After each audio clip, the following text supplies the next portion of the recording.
সকল মাধ্যমিক পরীক্ষার্থীদের জানাই সারথি এক্সক্লুসিভ চ্যানেল থেকে তোমাদের সবাইকে স্বাগত। আজকে আমি এই ভিডিওতে তোমাদের জীবন বিজ্ঞানের লাস্ট মিনিট সাজেশন, তোমরা যাকে বলো শেষ মুহূর্তের সাজেশন নিয়ে হাজির হয়েছি। এই ভিডিওতে তোমরা সবথেকে গুরুত্বপূর্ণ প্রশ্নগুলো পেয়ে যাবে। সমস্ত তোমাদের জীবন বিজ্ঞান বইয়ের সমস্ত অধ্যায়ের একটি একটি করে বিশ্লেষণ করেছি। একটি অধ্যায়ের অর্থাৎ একটি অধ্যায়ের 4-5টা করে প্রশ্ন রয়েছে, সবথেকে গুরুত্বপূর্ণ প্রশ্ন।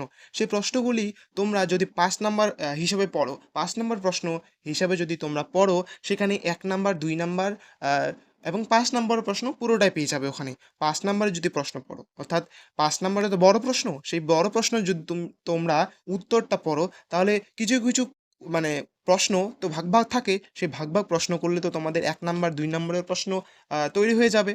তাই বলি, আমি এখন এই মুহূর্তে দাঁড়িয়ে তোমাকে বলি, তুমি কি এই মুহূর্তে পরীক্ষার যে প্রস্তুতি নিচ্ছ অর্থাৎ প্রিপারেশন নিচ্ছ, সেই প্রিপারেশন কি তুমি কি বেশি করছো না কম করছো? তুমি নিজেকে প্রশ্ন করো যে তুমি বেশি করছো না কম করছো।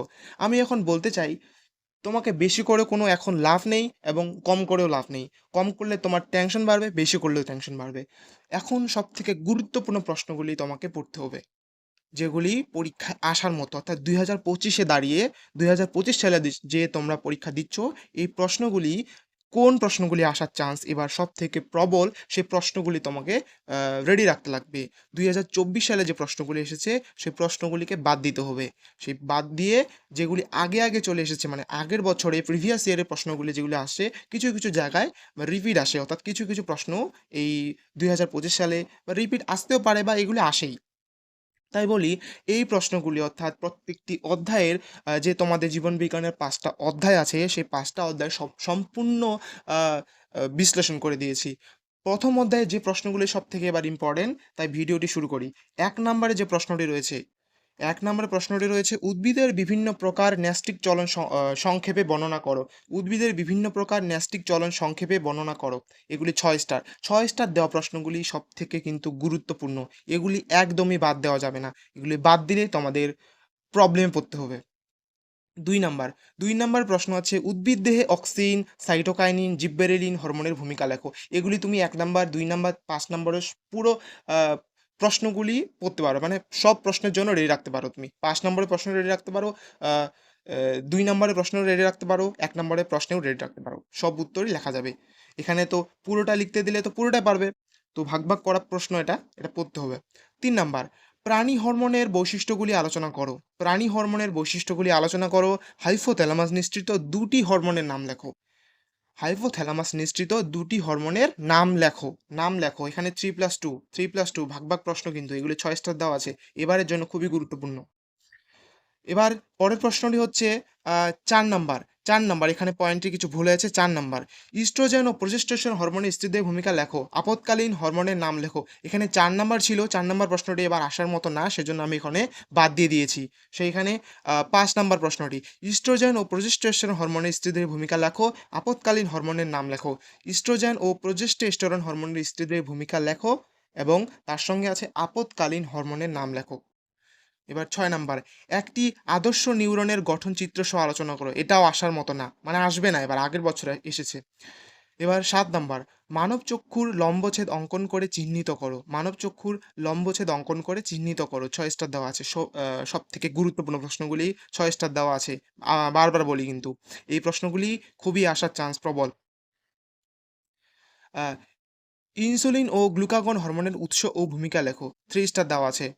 তারপরে প্রশ্নটি, উদ্ভিদ দেহে অক্সিন, সাইটোকাইনিন, জিববেরেলিন হরমোনের ভূমিকা লেখো। এখানে ভাগ ভাগ প্রশ্ন আছে, এগুলি প্রশ্ন পড়তে হবে, 3 স্টার দেওয়া আছে, কম গুরুত্বপূর্ণ। এবার 10 নম্বরের প্রশ্নটি হচ্ছে, টেস্টোস্টেরন হরমোনের উৎস ও কাজ সংক্ষেপে আলোচনা করো, 3 স্টার দেওয়া আছে। তারপর দ্বিতীয় অধ্যায়, এবার দ্বিতীয় অধ্যায় আলোচনা করি। দ্বিতীয় অধ্যায়ে জীবের প্রবাহমানতা, জীবনের প্রবাহমানতা। দীর্ঘ উত্তরভিত্তিক প্রশ্ন মান 1, 2, 5। এই প্রশ্নগুলি রেডি 1, 2, 5-এর মানে সব প্রশ্নের জন্যই।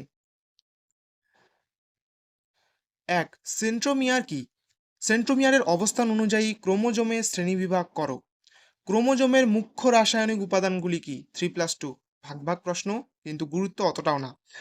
2, মেটাফেজ ও অ্যানাফেজ দশার বৈশিষ্ট্যগুলি চিত্রসহ লেখো। উদ্ভিদ কোষ ও প্রাণী কোষের মাইটোসিসের মধ্যে পার্থক্য লেখো। খুবই গুরুত্বপূর্ণ, ছাড়া যাবে না একদমই। 3 নম্বর প্রশ্ন, সপুষ্পক উদ্ভিদের নিষেক পদ্ধতি ব্যাখ্যা করো। দ্বিনিষেক কি? গুরুত্বপূর্ণ। 4 নম্বর, বায়ু পরাগী ও জল পরাগী ফুলের বৈশিষ্ট্য লেখো, উদাহরণ দাও। খুবই গুরুত্বপূর্ণ, ছাড়া যাবে না। উদ্ভিদের বিভিন্ন প্রকার প্রাকৃতিক ও কৃত্রিম অঙ্গ জননের পরিচয় দাও। গুরুত্বপূর্ণ। যৌনুকরম কি? যৌনুক্রম কি? আহ, হ্যাপ্লন্টিক ও ডিপ্লন্টিক যৌনুক্রম বলতে কি বোঝো? ফার্নির যৌনুক্রম ছকের সাহায্যে লেখো। এই যে এই প্রশ্নটি, লাল কালার দাগে যে প্রশ্নটি, এই প্রশ্নটি খুবই গুরুত্বপূর্ণ। এবার বয়সন্ধিকাল কি? পরের প্রশ্নটি, বয়সন্ধিকাল কি? এই সময় পুরুষ ও স্ত্রীদের কিরূপ পরিবর্তন ঘটে? 1+4 ভাগ ভাগ প্রশ্ন, খুবই গুরুত্বপূর্ণ, ছাড়াও যাবে না এটা। মানব বিকাশের প্রধান 5টি দশার সংক্ষিপ্ত বর্ণনা নাও। খুবই গুরুত্বপূর্ণ, ব্যাখ্যা করতে হবে। 6 স্টার, 6 স্টার দেওয়া প্রশ্ন। তার পরের অধ্যায়, তৃতীয় অধ্যায় আছে বংশগতি ও কয়েকটি সাধারণ জিনগত রোগ। দীর্ঘ উত্তরভিত্তিক প্রশ্নের উত্তর দাও। প্রশ্নমান 1, 2, 5 সব জন্য মানে সব প্রশ্নের জন্য রেডি রাখতে হবে। একটি বিশুদ্ধ হলুদ গোলাকার বীজযুক্ত মটর গাছের সঙ্গে বিশুদ্ধ সবুজ কুঞ্চিত বীজযুক্ত মটর গাছের সংকরায়ন ঘটালে F2 জনুতে উৎপন্ন অপত্যের প্রকৃতি চাকার বোর্ডের সাহায্যে দেখাও। খুবই গুরুত্বপূর্ণ, ছাড়া যাবে না। মানুষের লিঙ্গ নির্ধারণ কিভাবে হয় তা ছকের সাহায্যে লেখো। এটা আসবে না। প্রেটানোপিয়া, এটা 2025 সালে আসবে না। প্রেটানোপিয়া ও ডিউটেরানোপিয়া কি? একটি বর্ণান্ধ বাহক মাতা ও স্বাভাবিক পিতার সন্তানদের বর্ণান্ধ প্রকৃতি কেমন হবে তা চেকার বোর্ডের সাহায্যে ব্যাখ্যা করো। 2+3 ভাগ ভাগ প্রশ্ন, ছাড়া যাবে না। চতুর্থ অধ্যায়, অভিব্যক্তি ও অভিযোজন। দীর্ঘ উত্তর ভিত্তিক প্রশ্ন। প্রশ্নমান 1, 2, 5 সব প্রশ্নের জন্য রেডি রাখতে হবে। সব প্রশ্নই দেওয়া আছে ভাগ ভাগ করে। প্রথম প্রশ্নটি আছে, জৈব অভিব্যক্তির সপক্ষে ল্যামার্কের মতবাদ মূল বক্তব্যগুলি আলোচনা করো। খুবই গুরুত্বপূর্ণ। জৈব বিবর্তনের সপক্ষে ডারউইনের জীব বিবর্তনের সপক্ষে ডারউইনের তত্ত্বাবলী উদাহরণসহ আলোচনা করো। জৈব না, জীব। এখানে ভুল হয়ে গেছে, এখানে স্পেলিং একটু ভুল হয়ে গেছে। জীব বিবর্তনের সপক্ষে ডারউইনের তত্ত্বাবলী উদাহরণসহ আলোচনা করো। 6 স্টার দেওয়া প্রশ্ন। মেরুদণ্ডী প্রাণীদের হৃৎপিণ্ডের তুলনামূলক আলোচনার মাধ্যমে জৈব বিবর্তন ব্যাখ্যা করো। পরের প্রশ্নে আছে, অভিব্যক্তির সপক্ষে জীবাশ্ম ঘটিত প্রমাণরূপে ঘোড়ার উদাহরণ ব্যাখ্যা করো। তার পরের প্রশ্নটি আছে, সমসংস্থ অঙ্গ কিভাবে জৈব অভিব্যক্তির সপক্ষে প্রমাণ হিসেবে কাজ করে তা বুঝিয়ে দাও। পঞ্চম অধ্যায়, পরিবেশ, তার সম্পদ এবং তাদের সংরক্ষণ। দীর্ঘ উত্তরভিত্তিক প্রশ্ন 1, 2, 5 সব প্রশ্নের জন্য রেডি রাখতে লাগবে। একটি রেখাচিত্রের মাধ্যমে নাইট্রোজেন চক্রের বর্ণনা দাও। খুবই গুরুত্বপূর্ণ। বায়ু দূষণের 3টি কারণ লেখো।